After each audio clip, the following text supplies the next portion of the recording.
Hello, সালাম আলাইকুম। এই যে পানি, এই দেখেন সাতবাড়িয়া, এই যে হাফিজুল ভাইয়ের বাড়ি, গোডাউন, সব কিছু এই যে পানির নিচে। আপনারা এটি সরকারিভাবে এই পানি যেভাবে হোক বাই করার একটু উদ্যোগ নেন।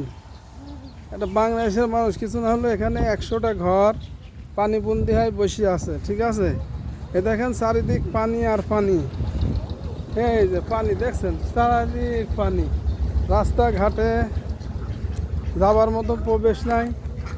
ওই দেখেন হাফিজুল ভাইয়ের ঘর ডুবে গেছে, ওই যে ভাইয়ের রান্নাঘর, তারপর হচ্ছে ছোটোটার ঘর বাড়ি, এই যে মামার বাড়ি ডুবি সব তলা গেছে। আপনারা যে প্রকারেই হোক সরকারি কর্মকর্তারা এই ভিডিওটা যেন দেখে সাথে সাথে একটা উদ্যোগ নেন।